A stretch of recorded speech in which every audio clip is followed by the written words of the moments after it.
The movie starts with the spaceship Odyssey 1 traveling to Saturn's moon Titan to collect resources for Earth. Since the trip takes years, the crew sleeps most of the time and wakes up every 90 days for checks and maintenance. After 9 months, John wakes up and hears the usual warnings from the AI about disorientation and nausea from the hibernation medicine. Captain Franks tells him to get to work quickly. John takes a shower and joins Franks and Nash to check the systems. They get a message from Earth wishing them happy holidays and reminding them to get their psych evaluations. John also checks his inbox but finds no messages, which makes him think about his girlfriend Zoe. During his psych evaluation, the computer asks what he misses most and he says, "Fresh air." Later, John admits to Nash that he has forgotten Zoe's last name, but Nash tells him this is normal after waking up. John then recalls the day he met Zoe at a party, which helps him remember her last name. Feeling better, John and the crew send a message to Earth saying everything is fine before going back to their sleep pods. As John falls asleep, he remembers seeing Zoe again during a presentation about the Titan mission. The video showed how the ship would use a slingshot maneuver around Jupiter to head to Titan, where they would gather resources to provide clean energy for Earth. When John wakes up next, he eats and exercises. While working, he hears a voice calling his name but finds nothing. Suddenly, the ship shakes, lights flicker, and the AI gives a warning. John sees screws falling from the ceiling and a panel shaking. When he touches the panel, it falls and hits him on the head, knocking him out. He dreams of Zoe crying before waking up to find Franks and Nash checking on him. They say they don't know what happened since he was the only one awake. John investigates the fallen panel and finds that some parts inside are damaged. The crew checks the outside cameras and sees damage to the hull, but there is no video of the impact, and Earth didn't send any warnings. After restarting the systems, everything seems normal. Franks decides to inspect the damage again, while John records a message for Houston explaining what happened. As he does this, John remembers meeting Zoe at a cafe, where she helped him with a video game, and how he told her he was a good fit for the Titan mission because he had no family. Franks says everything seems fine, so they should continue the mission. Nash disagrees, saying it's too soon to tell if the ship is safe. Franks thinks the damage might be from structural stress, but John doubts this because Zoe helped design the ship. Nash suggests the ship could explode during the slingshot maneuver. Franks tells them to work on repairs, assuming it's a stress issue, and says they will continue unless Earth says otherwise. While John works, he thinks about his first night with Zoe. Nash interrupts, still worried that the mission is too risky, and suggests stopping the mission. Just then, the lights and screens flicker but return to normal. Nash checks the systems but finds no issues. They are called to Frank's office, where he says he heard their conversation. Franks warns them that if they return to Earth and find nothing wrong with the ship, they'll be in big trouble. He reminds them to work together and sends them back to their pods. As John prepares to sleep, Nash approaches him again, advising him to set his sleep timer for 89 days and 12 hours, so they wake up before Franks and abort the mission. John refuses, calling it mutiny. Desperate, Nash tells him about a facility in Antarctica where a crew discovered a crack in the ice shelf. Their commander, refusing to evacuate, threatened anyone who tried to leave. When rescuers arrived, the commander was gone, and the crew had all been shot. John reluctantly agrees to help Nash if they find more evidence of damage when they wake up. As John sets a new timer, he reflects on his final months on Earth, when he had intimate moments with Zoe in private but remained professional during Titan mission lectures. When he wakes up again, he thinks he sees Zoe on the ship, but it's just a hallucination. Nash checks on him, and John admits to seeing things, which Nash says is further proof they should go home. The pair heads to the bridge, finding no message from Earth. They admire Jupiter for a moment before John announces he won't follow Nash's plan without evidence, sparking an argument. Franks interrupts, revealing he also set his pod to wake early after overhearing their plan. He sends Nash to work, and when Nash resists, Franks whispers something in his ear that makes him leave. Franks then asks John if they're friends and shares a drink with him. He also promises that if actual evidence of danger is found, he'll immediately abort the mission. Meanwhile, Nash is pacing nervously in the kitchen. When John comes in to have a meal, Nash starts harassing him and asking for backup. John continues to refuse and Nash loses his temper, yelling about the ship's damage just as Franks arrives. The captain wants to know if they can slingshot without Nash, and John confirms they can because the math is in the computer. Franks grabs Nash and tells him he'll inform Houston about his subordination before sending him away.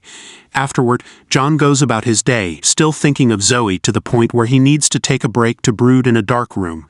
Eventually, he returns to the broken panel, which is now taped to the ceiling. John enters the hole and finds many cables sparking. Suddenly, a gadget starts failing, ejecting lots of sparks and all its screws. Then the damaged part of the hull cracks open and John has to hold on as space tries to suck him out. He isn't strong enough, and his body floats away into the void. At that moment, he wakes up and realizes it was a hallucination. Franks announces it's time to do the slingshot, and Nash begs John not to do it, but he ignores him. As he makes his way to the bridge, John thinks of the time he and Zoe discussed moths, and how flying toward the light is a survival instinct. Soon, Franks and John are at the controls, but Nash is only allowed to watch. After many calculations and preparations, they start activating the thrusters, and the ship flies around Jupiter. Suddenly, the AI announces a system overload, yet Franks tells Jan to keep going. Inside the panel hole, the unit keeps sparking. As the ship shakes violently, it completes the slingshot maneuver just in time. The system confirms they're on course to Titan, and the crew celebrates with a drink. John continues his exercise routine, followed by maintenance work. While checking the radios, he hears a strange noise and puts his ear close. Startled by a voice yelling his name, he takes the radio to the other astronauts. But they say they weren't using the comms. It could have been an echo, but the radar doesn't show anything within 1,000 miles. Nash claims it was another hallucination, and Franks announces it's time to go back to sleep. This time, John dreams about when he got the call confirming he was chosen for the mission. However, when he told Zoe, she didn't look happy. She admitted she had broken their agreement and fallen in love with him. John, however, replied that the mission was bigger than them. Hurt, Zoe confessed she had voted against him because she didn't want him to go. John dropped his key and left. The next time John wakes up, he feels dizzier than usual. He runs around the ship to clear his mind, but he can't stop thinking about Zoe. When she suddenly appears nearby, John follows her, repeating to himself that it's just in his head. Frank stops him and tells him that Nash found something in the reactor room and needs help. Franks is worried about John's health, and John snaps, yelling that hibernation is torture. He quickly calms down and swears he's fine, but Frank still reminds him that Zoe isn't on the ship. John joins Nash, who explains that the reactor output is starting to escalate. It seems minor, but they need to stop it from getting worse, or they won't finish the trip. Nash admits he isn't feeling well, and asks John to double-check his numbers before presenting them to the captain. John uses this opportunity to ask why Franks knew he was hallucinating about Zoe. Nash swears he didn't say anything but then has a breakdown, doubting his own memories. Nash confesses he can't remember his parents' names or faces, and John reassures him that it's just the side effects of the medication. But Nash starts poking at John's memories of Zoe, suggesting she may have found someone else. Enraged, John pushes Nash back as Nash begins making strange noises, saying they can still turn back. John gets more aggressive and yells at Nash to shut up, revealing that there are no numbers on the screen because Nash hallucinated them all. At that moment, Franks calls them to the bridge. Nash still insists something is wrong with the numbers. Franks checks the screens and confirms the error, which must be fixed to reach Titan safely. He also reveals that someone issued a low-level command to the reactor, causing these abnormalities on purpose. The last login belongs to John, but Franks believes it was Nash using John's password. Suddenly, Franks pulls out a gun and announces they're going back into hibernation. As John gets into his pod, he's shocked to see Franks hitting Nash with the gun. The two men struggle for the weapon, and Nash is pushed against John's pod as Franks pounds his head with the gun. John can't see the end of the fight because he falls asleep. This time, John dreams of the night before the mission, when he visited Zoe to say goodbye. She apologized for everything and asked if he ever loved her, but once again, he avoided the question. The next time John wakes up, he's feeling sicker than ever, and throws up, as he has flashes of Franks killing Nash. Before he fell asleep, it seemed Franks had asked him if they were still friends. John searches for the others but can't find anyone until Franks surprises him from behind. The captain explains Nash was too unstable, so he knocked him out to keep him in the pod until they reach Titan. He refuses to put his gun away because he believes John might lose control soon too. John swears he's fine, but Franks explains that Nash's story about the Antarctica base was wrong. The commander had told the crew to leave, but they were too afraid, and the commander left alone, freezing to death. The gunshots found in the autopsy had been self-inflicted. Franks announces the mission is still on and sends John to work. While checking the system, John feels something strange and examines his arm, discovering his veins have turned dark. Suddenly his arm starts mutating, and he screams in pain as his veins burst, ejecting large amounts of blood. However, this is also a hallucination. At that moment, John hears voices calling his name again, but no one is nearby. John goes to the kitchen, where Franks comments on his shaking hand before bringing up Zoe. John tells him to stay out of his life. Franks then drops a bombshell. John never had a relationship with Zoe. She only approached him in public spaces because the committee sent her to monitor his mental health before the mission. John freaks out, unable to understand how Franks knows all the details of his encounters with Zoe. Franks reveals that he was part of the committee too. Refusing to believe him, John walks away to work on the radio maintenance, still thinking about Zoe and beginning to doubt his memories. At that moment, someone from Houston contacts him through the radio and asks a bunch of questions, but they can't hear John's answers and hang up.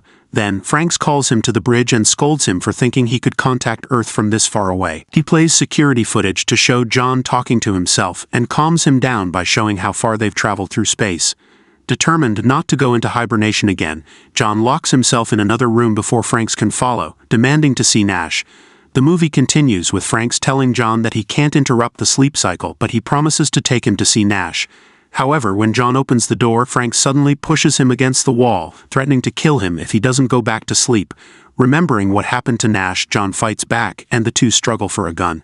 Franks almost chokes John, but John punches him and grabs the gun. John demands to know what happened to Nash, but Franks just laughs. John starts feeling like he's losing his mind. He wanders around the ship, confused and haunted by memories and Frank's voice. Franks uses this moment to attack again. They fight, and John breaks Frank's nose, knocking him out with the gun. John searches the cameras for Nash but finds nothing. Franks reappears and John, in a rage, beats him until he dies. John asks the AI about Nash, and it says Nash is on the bridge. Confused, John checks the crew manifest and realizes he is the only crew member. His full name is John Franks Nash, and he's been imagining the other astronauts the whole time. Feeling completely alone, John considers suicide but instead tries contacting Earth. To his shock, Zoe answers. John, unsure if she's real, tells Zoe everything. She explains that he was given too much medication, causing his hallucinations.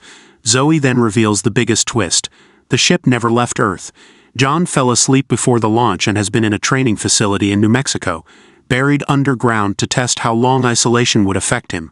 Zoe says she didn't know either or she would have stopped it.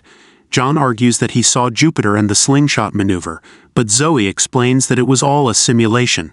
The earthquake that caused the hull damage also disrupted communications, which is why she couldn't reach him before. She tells him the test is over and instructs him to walk through the airlock to the rescue tunnel. John prepares to leave, but Franks appears again, claiming that Zoe's voice is the hallucination. He insists that John's mind is creating a comforting story to explain everything.